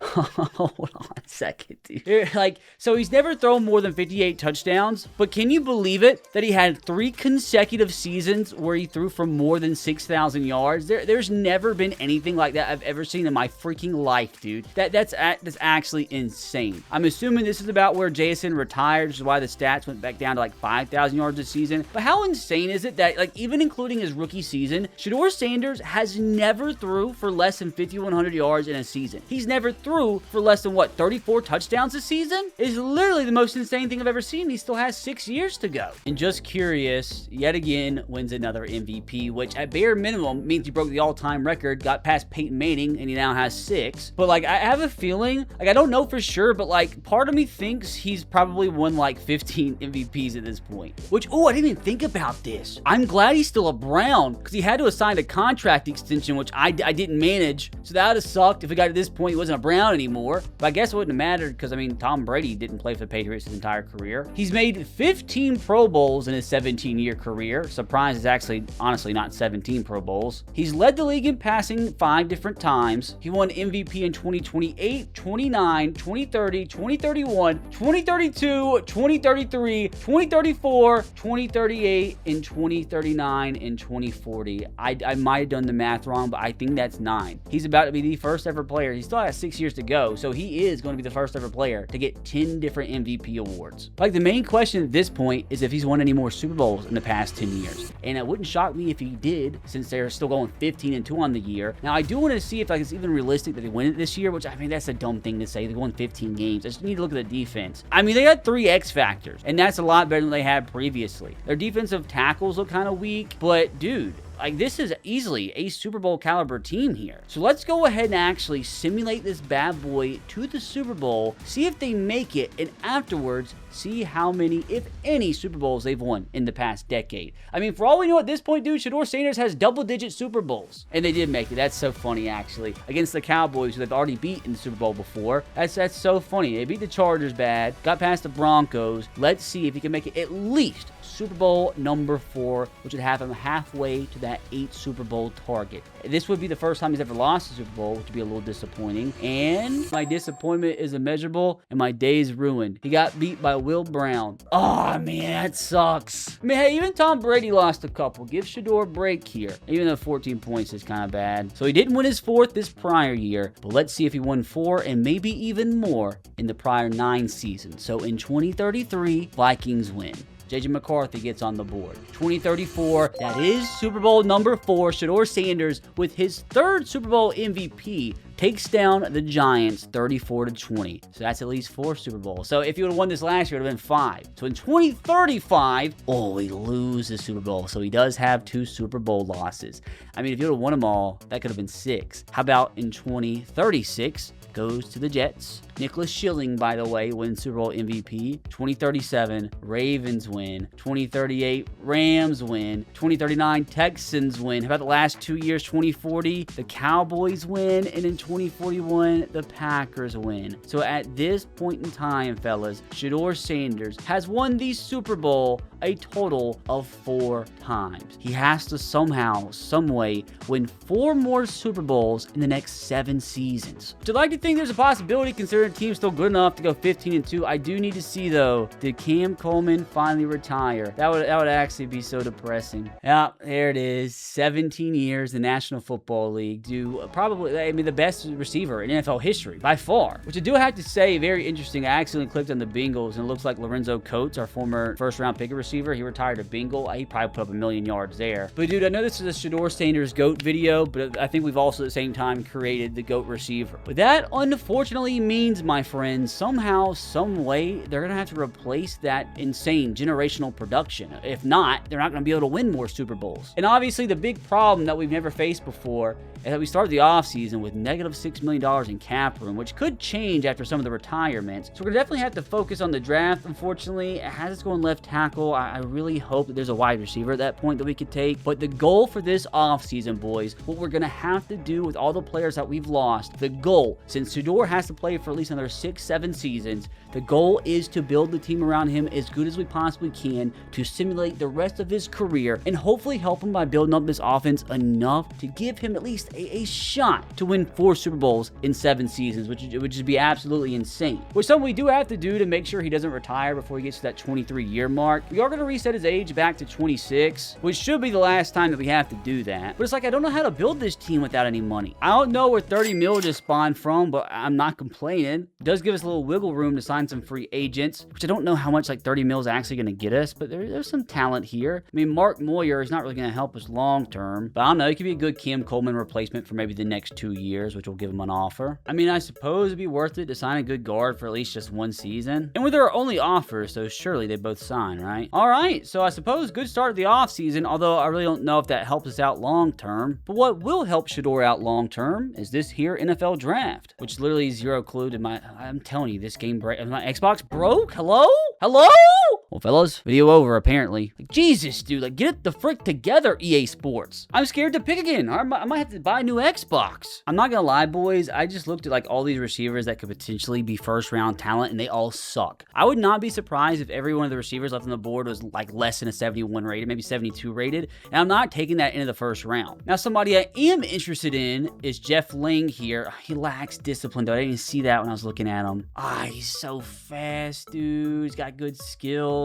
This must unfortunately be a really bad skill position player draft. I think I might just pull the trigger here. A little disappointed that I missed that he doesn't have good development, but I think he's a pretty high rated. Like, we just need high overall young players right now, and he's 24 in true value, so pretty decent value pick. The normal dev kind of turns me off a little bit, but it's better than one of the receivers we would take him. Honestly, I could probably convert him to receiver, and it'd be better than all the wide receiver options that were on the board. I'm probably going to try to make as many offensive picks this draft as possible, so we can set Shedeur Sanders up for the best chance at success. And like, I don't trust the CPU there. I might not be able to make another pick. 24 seconds I counted. 24 seconds it took to unfreeze. This might have to be one of those boring offensive line drafts. If that's the case, at least the CPU in the next 6 years won't have to worry about signing offensive linemen probably. Antonio Gilmore here, fastest guard, one of the strongest. I mean, one of the best players on the board. This is a terrible skill position player draft. I'm going to take him. Probably going to go offensive line with my next pick as well. I mean, like, it's, again, not a great value pick, but hidden dev, We absolutely will take it. And honestly, probably just going to go offensive line again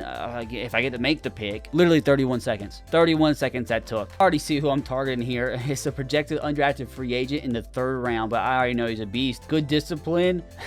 Strongest in the draft, Nelson Payne. Just by the name, dude, you know he's going to be an all-pro left guard. We're making the pick. I think he's about to be a stud. 41 in true value, so a 2nd round caliber player. Got him at the end of the 3rd round, basically a 4th round pick. Not shabby at all. And after that, fellas, I think my work here is done. Leave it up to CPU and probably draft nothing but bust the rest of this one. All right, let's see the damage, fellas. We got a 76 rated tight end. Like, we did our job. I told you. Just like absolute nonsense.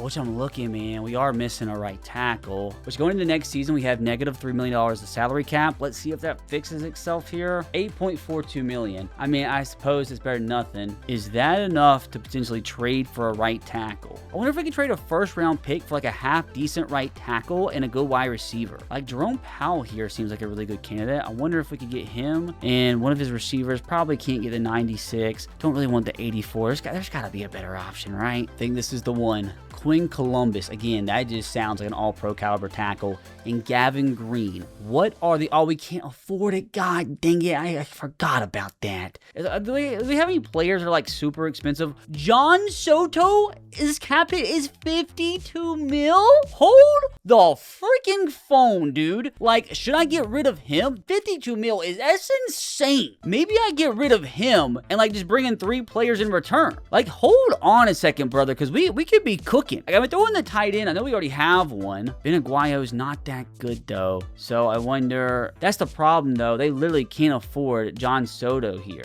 Do we try to trade away John Soto for Ryan Trout, trying to get the descendants of former MLB players? I can't trade for freaking defensive players. I forgot the rules to my own video. Man, I don't think we can make it happen, boys. And maybe we could get Quinn Columbus on his own here. Maybe this will work. Like a right tackle, D tackle, and a 2nd round pick for Quinn Columbus. Trades decline, but we are getting somewhere. Maybe our backup running back, the descendant of James Cook. They see the cap situation gets so murky late in franchise. They have negative money now. We're going to find a way to make this work. Submit it through. Trade was accepted. We have ourselves a brand new all-pro caliber name and right tackle in Quinn Columbus. We're about to continue our craziness as we cannot. I'm telling you, for the future of this franchise, no chance, no how are we going to keep a guy worth $52 million. He was a 96 overall receiver, but we absolutely can do better than that. Like Ben Bell here, honest to God, like straight up wouldn't be bad. Maybe try to flip our guard situation. Okay, this actually could potentially work. We could ship on Ty Brayton, who we just signed, but then they can't afford it. We do need defensive tackle help since we just traded one away. Maybe bring in one of these guys, Jason Martin for the... Oh, I can't bring in defense. I'm a dumb hick, dude. It's too late. I'm a sleepy boy. Maybe just for the season, bring in Dominique Clements. So John Soto and Ty Brayton for Ben Bell, Max Slade, Dominique Clements, and a 1st round pick. We're going to submit it through. Trades decline, but we are definitely getting somewhere. So let's maybe instead make it a 2nd and 3rd round pick. Submit the bad boy through. Still declined. Maybe we won't be able to get picks with it, which will be fine. Submit it through. Still declined, but we'll throw in a draft pick of our own. That's no big deal. 6th round pick from this year. Trade is officially accepted. We bring in a stud, superstar receiver. Bring in a stud right guard. Basically, for an aging wide receiver, an aging guard who was costing us like $70 million this season. So all things considered, boys, I think this looks pretty dang good. I still think, though, I need to try to get one more good receiver. Maybe we can immediately flip on Dominique Clements that we just got, and at the same time, maybe try to get a better running back. I mean, he's only on a 1-year contract, and I really wouldn't mind getting rid of one of my 1st round picks. There's got to be a perfect fit somewhere. I will say the wide receiver situation around the NFL is extremely strange like 20 years down the line. Like, all the good receivers are old. I honestly think trying to do a 2-for-1 deal and get a running back and wide receiver at the same time with everybody's cap situation is going to be impossible. So I think the only thing I really need to try to do here is just upgrade at wide receiver the best I possibly can. Ideally, trying to find a receiver that can last us the next 6 years. And the only real option here is Tavares Friedman here. He's 23 years old, 92 rated. I think the next youngest wide receiver over 90 overall at this point is like 27 years old. So I wonder if an 83 rated receiver and a 1st round pick is enough. Probably, I highly doubt it, dude. We'll try it. Trade decline, but it's super close. We got to be careful here because the Packers barely have any cap space. I mean, maybe we could trade away some of our other trash receivers and maybe trade away this young tight end, see if that can bump it up some. It's in the green. We'll probably have to trade away another future second-round pick, but I will do it if we can bring in a stud wide receiver. Trades decline, but we're almost there. Let's throw in, let's say, a 5th-round pick from 2045. And oh, you gotta be kidding me. Let's make that a 5 from 2044, and we have just acquired, hopefully, the newest future 99 overall receiver for the Cleveland Browns. All things considered, fellas, I feel like I did the best I could. The offensive line looks incredible. Definitely could have used a better running back. There's not much I can do. The wide receiver core is not as good as what it once was, but it's still got to be the best in the NFL. Offense isn't the 99 rated it used to be, but still 97 is fantastic. But with this, boys, it is time to simulate. I think it's 5 more years into the future to get to 23 NFL seasons just like Tom Brady. So with that, one final simulation, boys. And at that point, it will be finally time to reveal whether or not Shedeur Sanders became the GOAT. So 5 hours and 30 minutes into this recording, we have made it to 2048, Shedeur Sanders' final NFL season. The question is, how does the team look around him at this point? X Factor receiver 98 rating turned into a beast. Freeman's a 99. Wait a minute. Where the frick is Shedeur? There's just no way Shedeur actually followed the Tom Brady arc to a T. And I hate that he did. He might have retired. I hope not, because that screws the challenge up. I wish he didn't leave, though, because he's got a 99 and 98 receiver. It's like the old days again. The question is, if he did leave the Cleveland Browns, where did he go if he didn't retire? It would have been really funny if he would have been on the Bucks. What would be even funnier is if he was a New England Patriot, which he is not. So where the frick is Shedeur Sanders? Is he on my Titans? No. Shedeur Sanders is still in the NFL, still a 99 overall, but he's officially employed in his final ever NFL season by the Buffalo Bills. Dude, what a arc. And what an arc it would be if he actually brought the Bills to their first ever Super Bowl. Obviously, Tom Brady was able to win a Super Bowl outside of New England. Can Shedeur do the same in Buffalo? And maybe he has at this point. Now, how does this Bills team look around Shedeur? Definitely would have had better receivers if he stayed in Cleveland. But the question at this point, this could be his first year in Buffalo. I have no idea. No, actually, he's been with the Bills the past 3 seasons. He dipped after 2044, which sucks because I assume they ran a different offense, so his numbers dipped a little bit. He didn't even run the ball more either, so I guess, I don't know, they just ran the ball more as a team. It sucks though, because he's used to throwing for 6,000 yards a year. We'll try and fix that, because with the dip in production here the last 3 seasons, that really might have screwed up his chances of breaking Tom Brady's all-time passing records, which would screw the challenge if he hasn't won 8 Super Bowls total. So for Shedeur Sanders' swan song, hopefully going to go out a Super Bowl winner. First things first, as Mike Daniels apparently is the head coach, we go back to running the offense that he's used to. And now, my friends, I'm going to do everything that I possibly can to make this offense as good as physically possible. So maybe he can go out with a 6,000 yard season and another Super Bowl. The defense, it's fine. I mean, obviously, it can't improve it, but I wouldn't be surprised if a defense like this won a Super Bowl. I will raid free agency for as much as I possibly can. So we're going to lock down this 84 rated left tackle, even if he's just a backup. Maybe I actually can't. I don't have any cap room. We're big time back though, boys, after restructuring Shedeur's contract. Took a little pay cut, because he wants to win another Super Bowl. And now, honestly, I'm not completely opposed to trading every single one of our first round picks for the next 3 seasons so we can do our best to win another Super Bowl here. It's crazy. We're at like almost 2050. Like, franchise mode's about to end at this point. What are the actual odds I could get both of the receivers from the Browns? His former teammates, it should be his teammates this season. I mean, they're like super high rated. I don't even know if 3 first round picks would be enough for them. So I'll swap the 2 receivers that we got. I'll trade this 84 backup center, and let me start with just our first round pick from this year and our second round pick from next year and see what the Browns say. They're laughing at us. But maybe though, maybe 3 first round picks would be enough. And I feel like that would be a solid move. So 2 first round picks is in the yellow. So 3 first round picks is not going to be enough, right? Correct.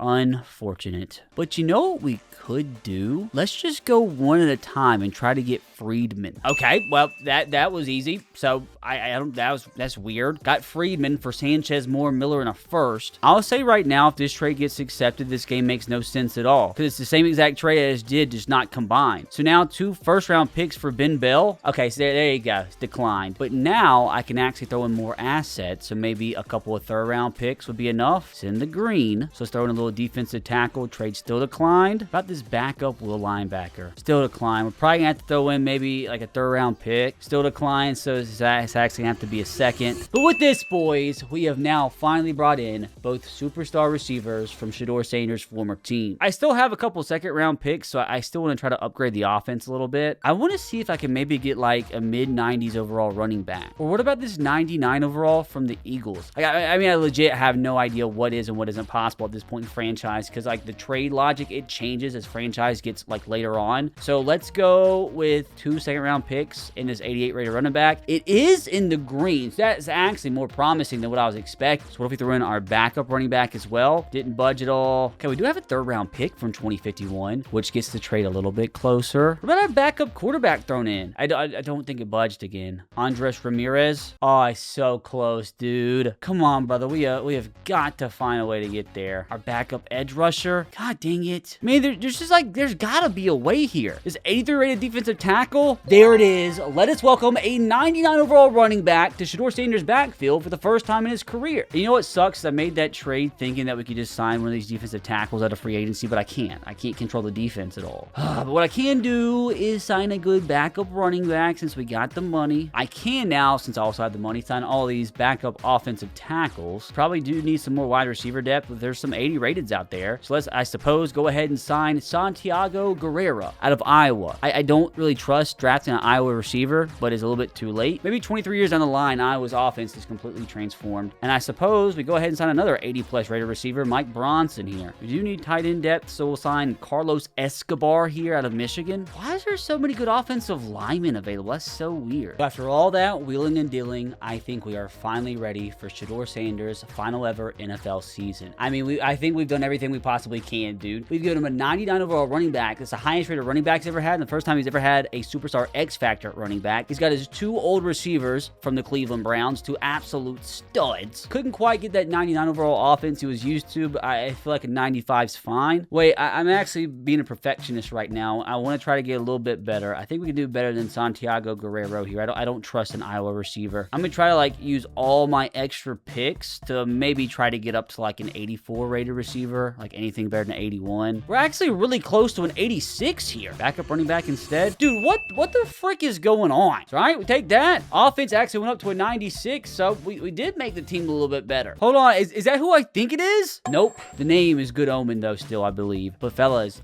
we've done everything we can do. Wait, dude, I hate this game. I hate it. Why does it make the backup guard the starter? Stupid. But after 6 hours of my individual journey in here, we are now set to simulate Shedeur Sanders' 23rd and final NFL season. And following this year, obviously we'll see if he wins the Super Bowl. We'll go back to the prior 6 years, see if he's won any more Super Bowls. Keep in mind, he needs to win a total of 4 more. And obviously at the very end, most importantly, see if he's broken all of Tom Brady's career passing records to officially declare himself the GOAT. You love to see it, dude. Absolutely freaking legendary. So even if he doesn't win the Super Bowl his last season, at least he'll go out knowing he still got it, can still lead his team to a first-round bye. And he's still doing it at Buffalo, brother. 7,000 yards, #1 offense in football. And guess what? He's still dealing with a terrible defense. It's beautiful, man. It's absolutely beautiful. 5,800 yards, 56 touchdowns to only 3 interceptions. Maybe it took a little bit of magic dust from yours truly, a little bit of manipulation, a little bit of work on that offense, but I think it is fitting that he finishes with what would have been single-season records if it wasn't for him breaking them. Now, for the ground game, the 99 overall running back with the best season we ever saw from a running back in a Shedeur Sanders offense. And it's the first time he ever came close to 1,000 yards, which Judkins never did. 5.1 yards per carry and 18 touchdowns. So if it wasn't for Cameron Sherrod here vulturing all these touchdowns, Shedeur Sanders, he could have thrown for 70. Now, Ben Bell caught all of those.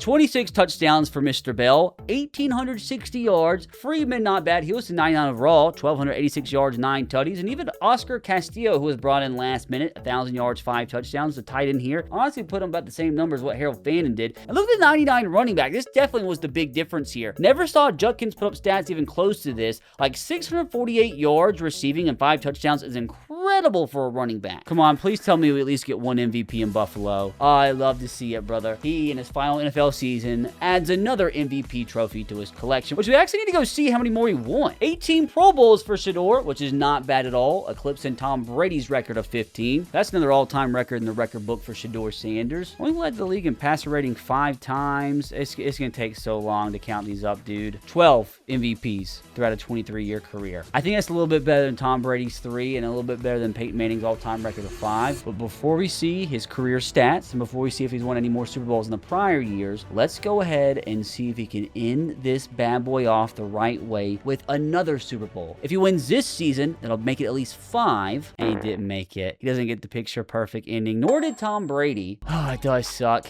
He didn't even win a playoff game this year. He lost the 7th seed. That's a tough way to go out. Losing as the 1 seed to the 7 seed in your last ever game, especially when you could very easily be considered the GOAT, that's a tough look. Couldn't run the ball, though. I'll blame it on the running back. And there it is, brother. Shedeur Sanders calls it quits after 23 incredible years in the National Football League. But the big question, did he become the GOAT? First course of action, did he win any more Super Bowls? Keep in mind, at this point in time, he's won 4. In 2043, the Cardinals won. In 2044, the Cardinals won again. So apparently after another like 20 years of misery for you Cardinals fans, you finally go on a little run here. Now, keep in mind, at this point in time, he's on the Bills. In 2045, Cardinals lose, Broncos win, Chiefs win, Dolphins win. As Shedeur Sanders officially goes out with 4 Super Bowls, as he also finishes with 128,181 career passing yards, 1,036 career passing touchdowns, the first ever quarterback in NFL history to throw for over 1,000 career passing touchdowns. Not to mention he shattered the all-time single-season passing records. Not to mention he won the most MVPs of all time, made the most Pro Bowls of all time. Not to mention he shattered the all-time single-season passing record for the Bills and Browns. So yeah, I know he didn't surpass Tom Brady's Super Bowl record, but when you consider the mere fact that he won almost 10 more MVPs, he threw for over 40,000 more yards and 200 more touchdowns, while winning all his Super Bowls on the Cleveland Browns. So I think it's safe to claim, and I think everybody watching would agree, that I have successfully turned Shedeur Sanders into the undisputed GOAT. Now, if you're enjoying these player career videos and want to see more,